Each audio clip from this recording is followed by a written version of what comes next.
للہ رب العالمین والصلاة والسلام على رسوله الأمين وعلى آله وصحبه أجمعين ومن تبعهم بإحسان إلى يوم الدين. أما بعد، أعوذ بالله السميع العليم من الشيطان الرجيم من همزه ونفخه ونفثه. بسم الله الرحمن الرحيم.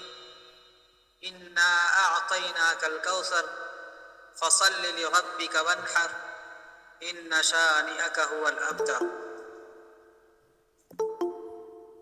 اللہ رب العالمین کا شکر و احسان اور اس کا فضل و کرم ہے کہ ہم الحمدللہ پھر سے ایک بار قرآن کی چند سورتوں کی تفسیر سننے اور سنانے کے لیے یہاں پر جمع ہوئے.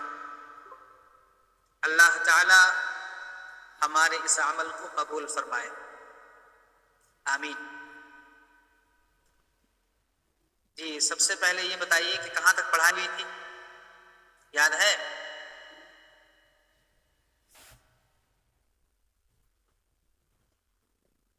جی بتائیے کہاں سے شروع کرنا ہے؟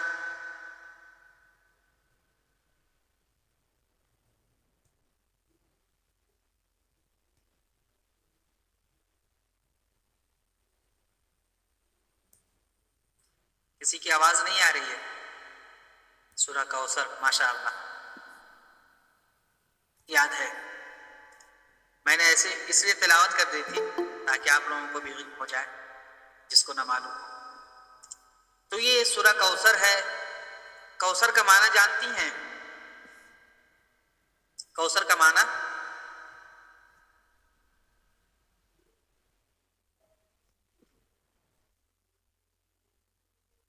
نہیں جانتے؟ نہر. چلیے ماشاء اللہ بہت خوب. اور کوئی؟ جھرنا. اور کوئی؟ ماشاء اللہ بارک اللہ فیک. چلیے بہت خوشی کی بات ہے، جانتی ہیں. کوثر کا معنی اور مفہوم جاننے سے پہلے اس کی تفسیر یا ترجمہ مختصر ہم دیکھ لیں. اللہ سبحانہ وتعالیٰ نے کہا انا اعطیناک الکوثر. اس سورہ کے اندر بھی نبی کریم صلی اللہ علیہ وسلم کو خطاب کیا گیا ہے. ماشاءاللہ صحیح جواب. کہا جا رہا ہے ہم نے آپ کو کوثر عطا کیا. فصل لربک وانحر، تو آپ اپنے رب کے لیے نماز پڑھیے اور نحر کیجیے.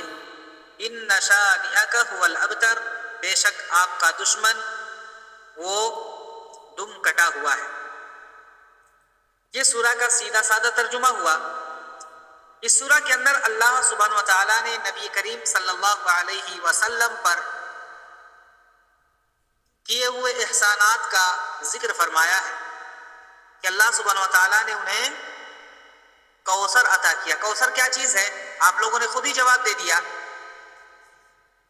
جس کے معنی نہر، یا پھر آپ نے بتلایا کہ جنت میں جاری ہونے والی نہر، یا پھر حوض جس کا پانی اللہ کے نبی صلی اللہ علیہ وسلم مومنوں کو، موحدوں کو پلائیں گے، اور وہ ایسا پانی ہوگا جس کے بعد، جس کو پی لینے کے بعد کسی بھی طرح کی پیاس نہیں لگے گی، کسی بھی طرح کی پیاس نہیں لگے گی. اور اس کے بارے میں تو بہت ساری تفصیل ہے، لیکن یہاں پر صرف یہ بتا دوں کہ ایک تو حوض کوثر، جیسا کہ بتلایا آپ لوگوں نے، کوثر جو اللہ کے نبی صلی اللہ علیہ وسلم کو قیامت کے دن بطور انعام دیا جائے گا، اور جس کی خبر اللہ رب العالمین نے دنیا ہی میں دے دی. یہ اتنا بڑا حوض ہوگا کہ ایک ماہ چلتے ہوئے، ایک مہینہ اگر کوئی چلتا رہے تو پھر آخری حد تک پہنچے گا. اسی طرح سے لمبی اور چوڑی نہر ہوگی، لمبا چوڑا حوض ہوگا. اس کی صفت کے سلسلے میں آتا ہے حدیثوں میں کہ اس کا پانی دودھ سے زیادہ سفید، دودھ سے زیادہ سفید. آج تو خیر دودھ کیا کہیے پانی کی طرح ہوتا ہے، سفید بھی نہیں ہے. جو خالص دودھ ہوتا ہے اس دودھ سے زیادہ سفید ہوگا، اور جو شہد ہے شہد سے زیادہ اس کا پانی میٹھا ہوگا۔ اسی طرح سے اس کے پینے کے جو برتن ہوں گے، جن برتنوں سے موحدین کو، توحید کے ماننے والوں کو، توحید کا عقیدہ دل میں بسانے والوں کو پلایا جائے گا، جن برتنوں کے ذریعے سے، وہ بہت زیادہ ہوں گے برتن، اور اسی طرح سے چمکنے والے، بہت زیادہ چمکنے والے ہوں گے۔ کی مثال یہ دی گئی کہ آسمان میں جس طرح سے ستارے ہوتے ہیں، بہت زیادہ ہوتے ہیں، کوئی گن نہیں سکتا، اور چمکتے ہوتے ہیں، اسی طرح سے ان کے برتن، اس کے برتن ہوں گے، حوض کوثر کے برتن ہوں گے۔ جو کوئی حوض سے ایک مرتبہ پانی پی لے گا وہ پیاسا ہوگا ہی نہیں، ٹھیک ہے۔ یہ کوثر کے تعلق سے بات ہوئی۔ اسی طرح سے کوثر کا ایک معنی عظیم، عظیم نعمتیں، عظیم نعمتیں، یا کہہ لیجئے خوب زیادہ بھلائی۔ تو اللہ رب العالمین نے کہا ہم نے آپ کو حوض کوثر عطا کیا، یا ہم نے آپ کو بہت زیادہ بھلائی عطا کی۔ دونوں معنی درست ہے، کیونکہ اللہ سبحانہ وتعالی قیامت کے دن نبی کریم صلی اللہ علیہ وسلم کو حوض کوثر نہر عطا کرے گا، اور اسی طرح سے نبی کریم صلی اللہ علیہ وسلم کو دنیا میں اور آخرت میں دونوں جگہ اللہ تعالی نے بہت ساری بھلائیاں عطا کی ہیں، اور ان بھلائیوں میں سے حوض کوثر بھی ہے، ان بھلائیوں میں سے وہ نہر بھی ہے جو اللہ سبحانہ وتعالی کو قیامت کے دن عطا کیا جائے گا۔ ٹھیک ہے، بات سمجھ میں آ رہی ہے نا؟ آواز آ رہی ہے؟ ٹھیک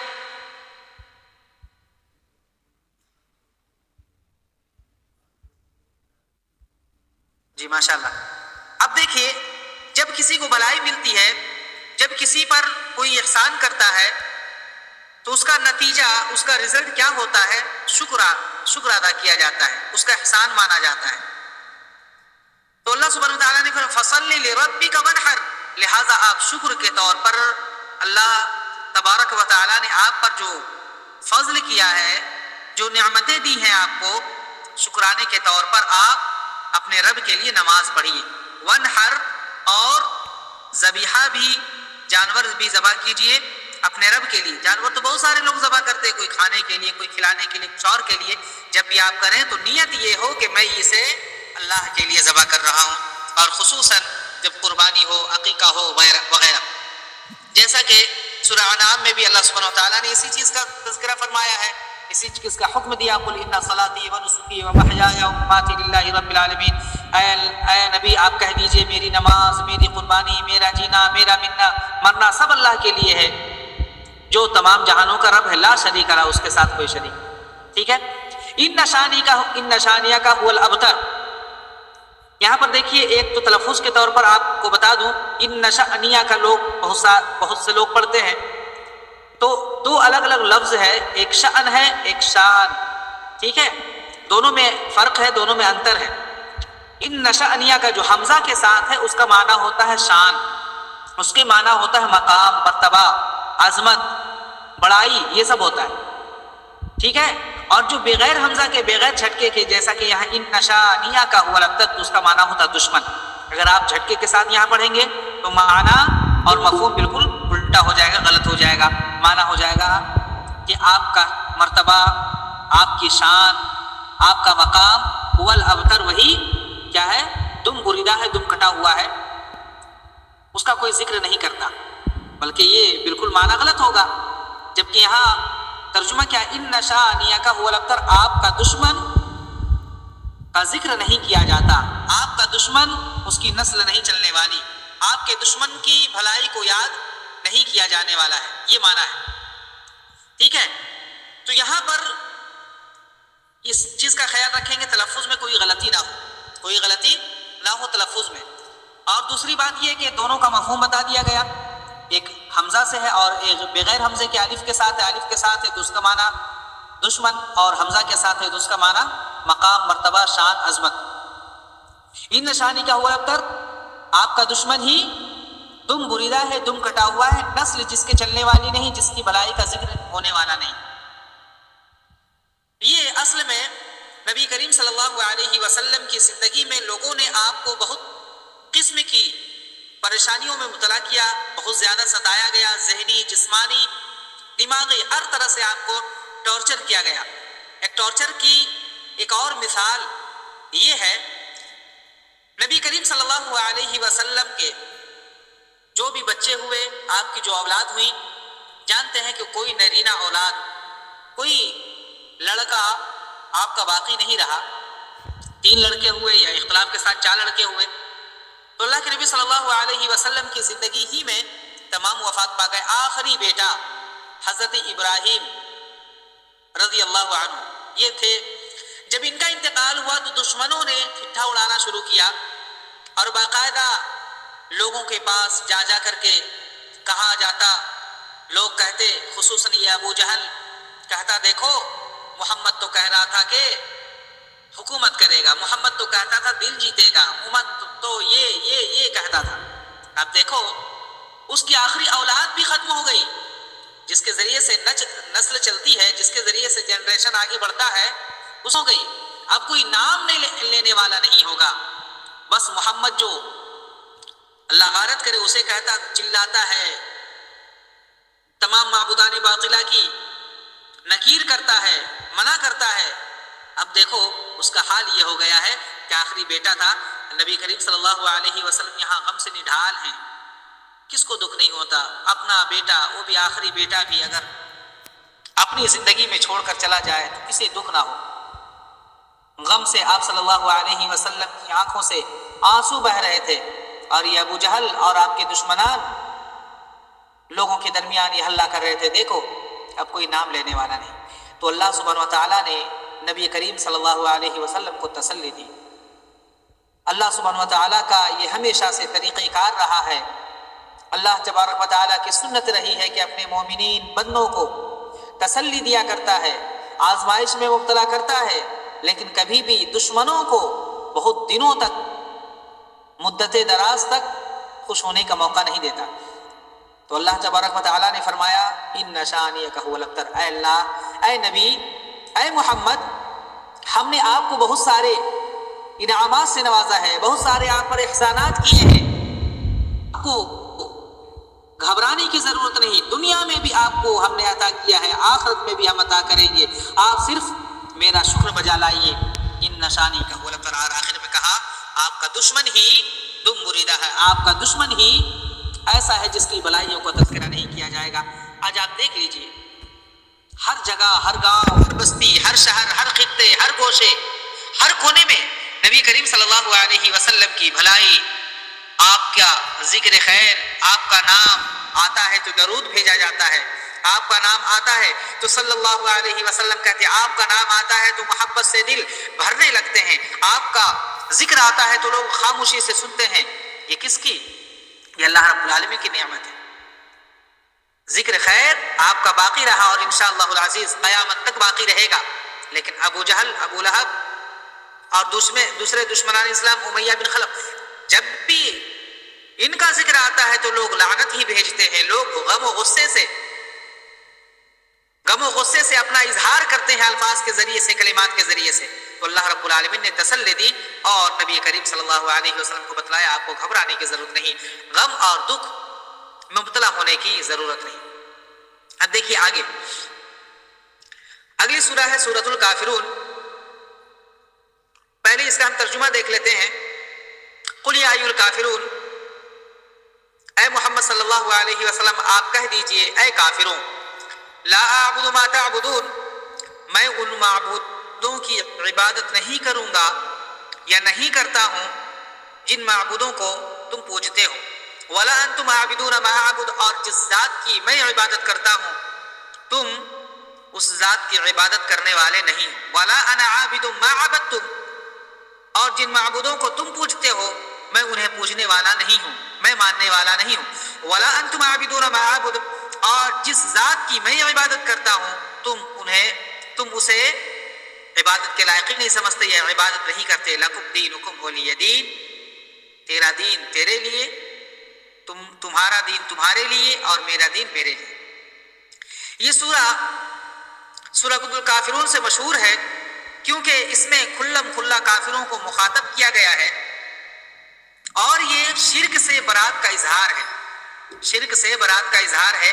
نبی کریم صلی اللہ علیہ وسلم کو اس سورہ کے اندر اعلانیہ طور پر کھلم کھلا شرک سے اور شرک کرنے والوں سے براءت کا اظہار کرنے کے لیے کہا گیا ہے، کفر اور کفر کرنے والوں سے براءت کا اظہار کرنے کے لیے کہا گیا۔ براءت کا اظہار کا معنی کیا ہوتا ہے؟ میں اس سے بری ہوں، میرا کوئی ذمہ نہیں، میرا کوئی ذمہ نہیں ہے، تم جو تمہارے اس عمل سے میرا کوئی لینا دینا نہیں ہے۔ یہ نبی کریم صلی اللہ علیہ وسلم نے کہا کہ تم جو معبودان باطلہ کو پوجتے ہو، جو مورتیوں کو پوجتے ہو، تم مجسمے کو جو پوجتے ہو، اسی طرح سے خانہ کعبہ کے اندر 360 بت رکھے ہوئے تھے، حضرت ابراہیم علیہ السلام، حضرت اسماعیل علیہ السلام اور دوسرے مریم علیہ السلام اور اسی طرح سے اور دوسرے انبیاء کرام اور دوسرے بزرگوں کی جو مورتیاں بنائی ہوئی تھی، ان تمام مورتیوں کو وہ لوگ پوجا کرتے تھے۔ نبی کریم صلی اللہ علیہ وسلم سے کہہ دیا گیا کہ دیکھیے آپ کہہ دیجئے، تم نے جن کو اللہ کا شریک بنا رکھا ہے، تم نے جن کو اللہ کے برابر سمجھ رکھا ہے، ہم اس کی عبادت نہیں کرتے۔ اس میں 6 آیتیں ہیں کل۔ 2 آیتوں میں تو پہلے بتایا گیا شرک سے برات کیجیے، کافروں کو مخاطب کیجیے، اور آخری آیت میں کہا گیا ہمارا عمل ہمارے لیے اور تمہارا عمل تمہارے لیے۔ اور جو 4 آیتیں ہیں، 4 آیتوں میں یہی بات، اسی بات کو دہرایا گیا ہے بار بار کہ تم جو عمل کرتے ہو یا تم جس کی عبادت کرتے ہو، ہم اس کی عبادت کرنے والے نہیں، اور میں جس کی عبادت کرتا ہوں اس کی تم عبادت کرنے والے نہیں۔ یہاں پر دیکھیے ایک بات کو آپ غور سے تھوڑی ڈیپلی گہرائی میں جا کر دیکھیے۔ نبی کریم صلی اللہ علیہ وسلم سے کہا جا رہا، کہہ دیجئے میں جس ذات کی، جس معبود برحق کی عبادت کرتا ہوں، جس اللہ کی عبادت کرتا ہوں، تم لوگ اس اللہ کی، اس ذات کی عبادت نہیں کرتے، جبکہ کفار اور مشرکین سب لوگ اللہ کی عبادت کیا کرتے تھے، اللہ کے ساتھ دوسروں کو بھی مانتے تھے، دوسروں کو بھی پوجتے تھے، دوسروں کے سامنے بھی پیشانی جھکاتے تھے، لیکن اللہ سبحانہ وتعالیٰ نے یہاں ڈائریکٹ عبادت کی نفی کر دی، عبادت کی ڈائریکٹ نفی کر دی ہے، انکار کر دیا کہ تم اللہ کی عبادت کرتے ہی نہیں۔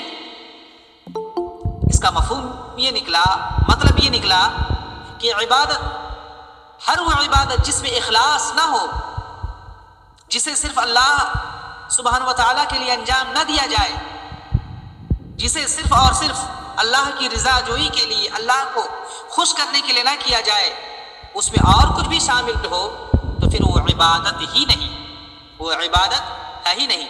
جیسے مثال کے طور پر نماز کو لے لیجئے، نماز ہے، نماز کی جتنی بھی چیزیں ہیں سب کو انسان پوری کرے، سب کو انسان پوری کرے، جیسے وضو بنانا ہے، نہانا ہے، دھونا ہے، اور اسی طرح سے نماز کے جو ارکان ہیں، قیام کرنا، رکوع کرنا، سجدہ کرنا، اور اسی طرح سے دوسرے اعمال جو ہیں سب انجام دے۔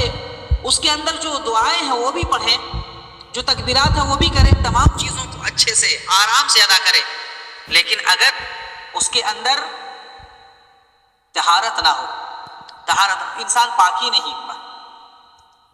نہیں ہے، یا تو اس نے ناپاکی کی حالت میں نماز پڑھ لی، یا تو پاک تھا لیکن وضو نہیں بنایا، تو نماز ہوگی؟ جی بولیے۔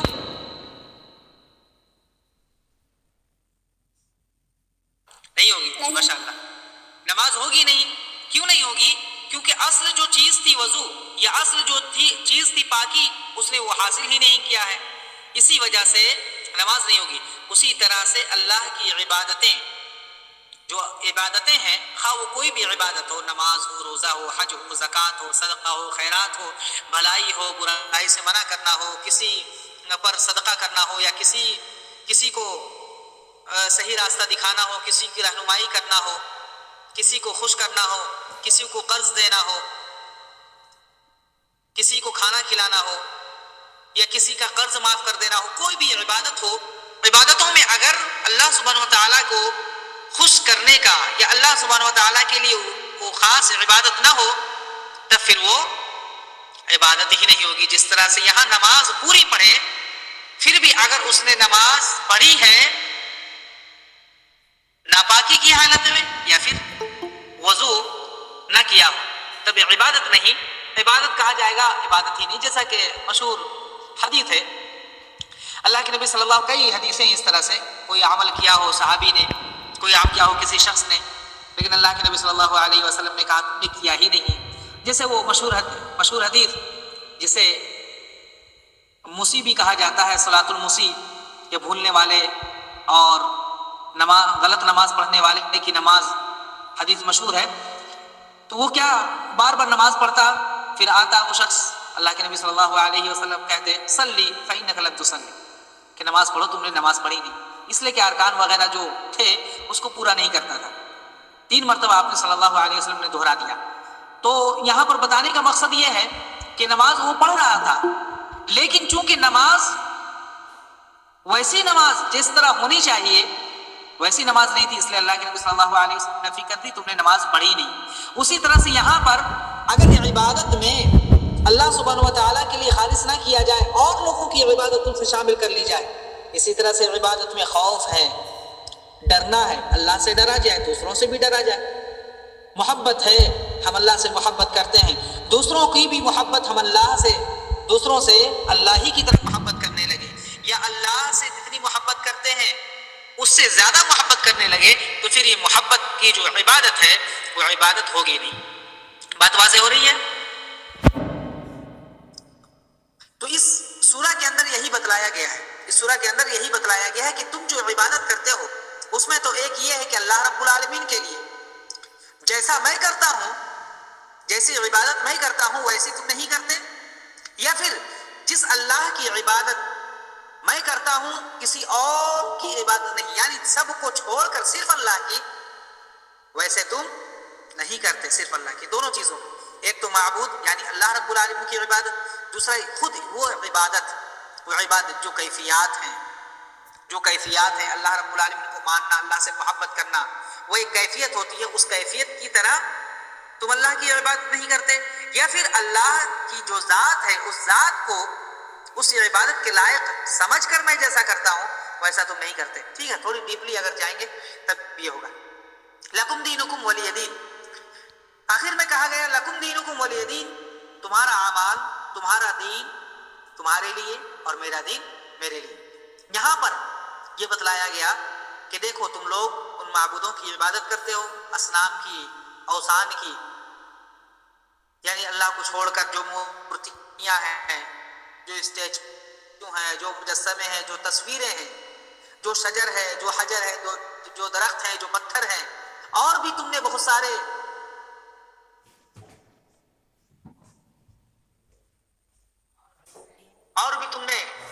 چیزوں کو اللہ کا برابر سمجھ لیا ہے، یا اللہ کے جیسا سمجھ لیا ہے، یا اللہ سے بڑھ کر سمجھ لیا ہے، نعوذ باللہ، تو پھر تمہیں وہ چیزیں مبارک ہو، ولی دین، اور میرا دین مجھے مبارک ہو. کیونکہ میں تو ماننے والا نہیں کہ اللہ کے ساتھ کسی کو میں شریک کروں، اللہ کے ساتھ کسی اور کی عبادت کروں، اللہ کے علاوہ کسی اور کے سامنے اپنی پیشانی کو میں جھکاؤں. اور میں نے تمہیں دعوت دی اللہ کو ماننے کی، میں نے تمہیں دعوت دی اپنے معبودان باطلہ، جو باطل عقائد ہیں، جو باطل معبود ہیں، ان تمام کو چھوڑنے کی.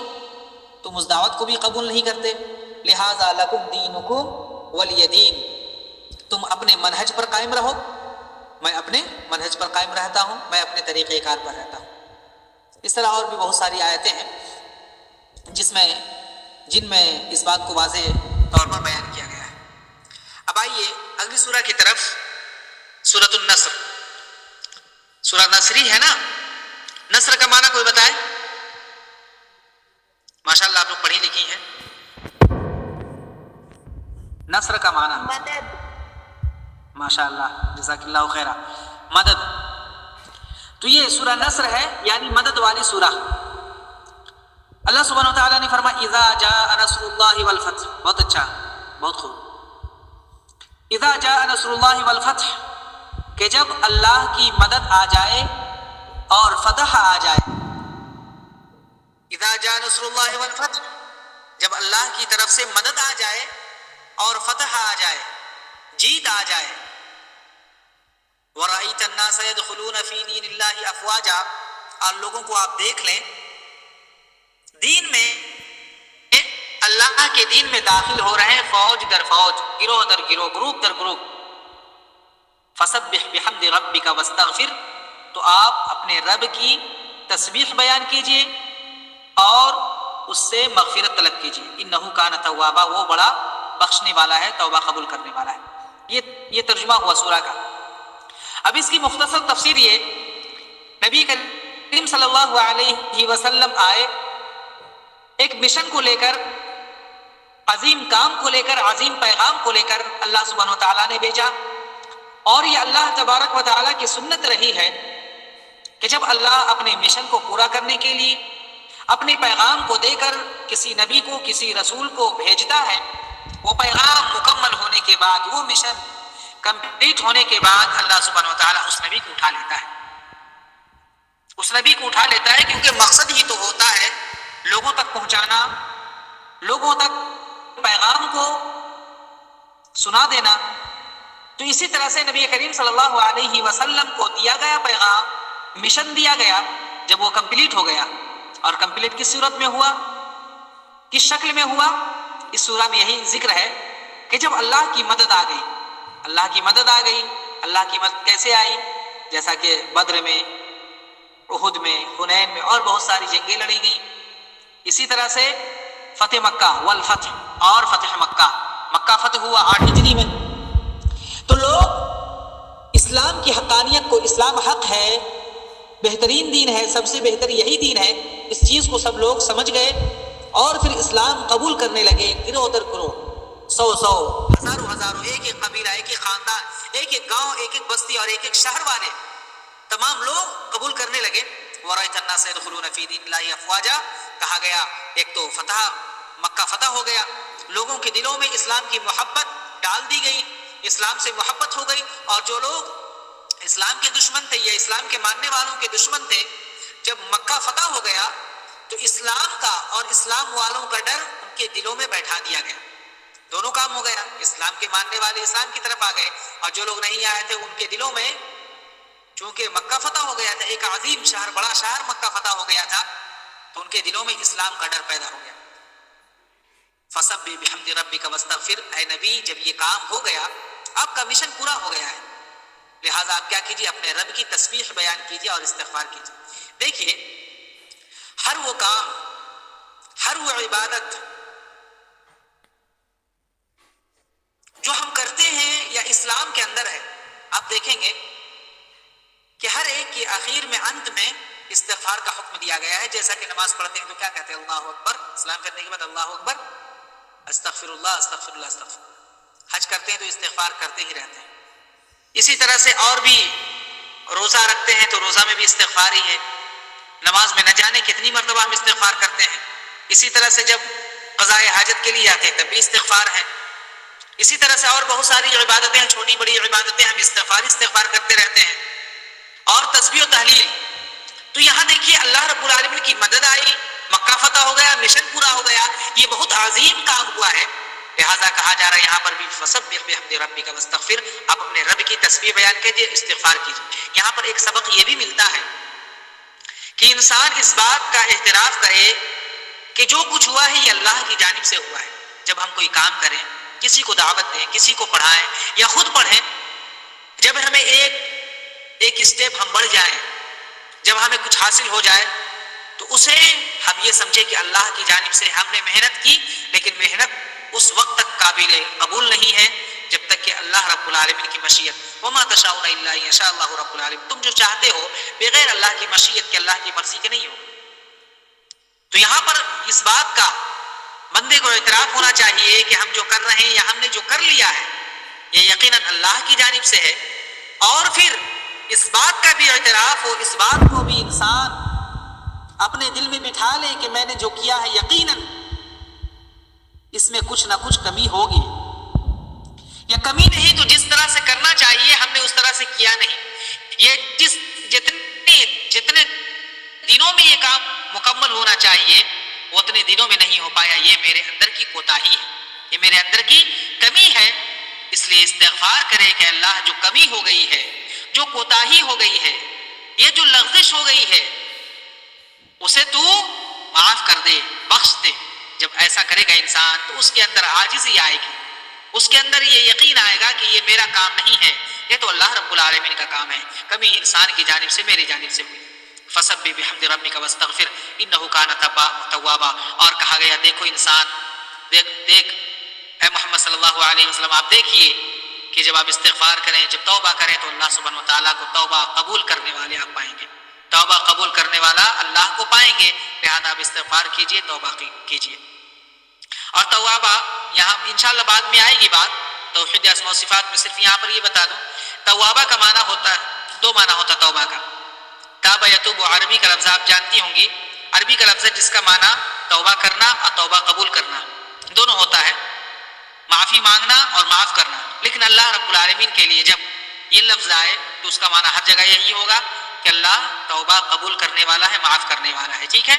اور یہاں پر خصوصاً اس سورہ کے اندر کہا گیا توابہ، مبالغہ کا صیغہ ہے، یعنی اللہ سبحانہ و تعالیٰ بہت زیادہ توبہ قبول کرنے والا ہے، بہت زیادہ معاف کرنے والا ہے۔ اگر ہم بھی معاف کرنے والے ہوں، اگر ہم بھی کسی کی غلطی کو درگزر کرنے والے ہوں تو ہم ہوں گے بخشش یعنی معاف کرنے والے ہو سکتے ہیں، لیکن اللہ کی ذات جس طرح سے توبہ قبول کرنے والی ہے، جس طرح سے اللہ کی ذات بخشنے والی ہے، ویسی کوئی ذات نہیں ہو سکتی، ویسا کوئی انسان یا کوئی مخلوق نہیں ہو سکتی۔ یہ چند باتیں تھیں ان صورتوں کے تعلق سے۔ انشاءاللہ آئندہ کل سورہ ابو لہب یا سورہ تبت یدا کہہ لیجئے، اور اسی طرح سے سورہ اخلاص وغیرہ کی تفسیر بیان کرنے کی کوشش کی جائے گی۔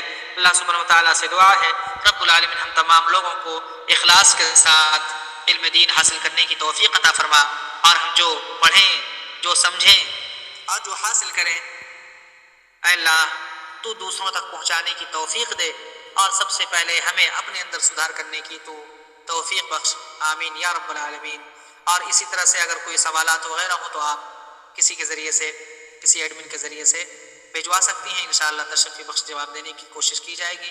آپ لوگوں سے اور ایک بار التماس ہے کہ آپ کل آئیں، تو ہو سکتا ہے کہ آج شاید بھول گئی ہوں، کل آئیں تو آپ وقت کا خیال کریں، اور 9:30 بجے سے پہلے آپ جوائن ہو جائیں تاکہ وقت پر کلاس شروع کیا جا سکے، اور اسی طرح سے ہم جتنا جو ہمارا پلان ہوتا ہے کتنا پڑھنے کا انشاءاللہ وہ ہم پڑھ سکیں۔ اللہ رب العالمین ہمیں اس کی توفیق دے، آمین یا رب العالمین۔ وصلی اللہ علی خیر خلقہ محمد صلی اللہ علیہ وسلم۔ السلام علیکم ورحمۃ اللہ۔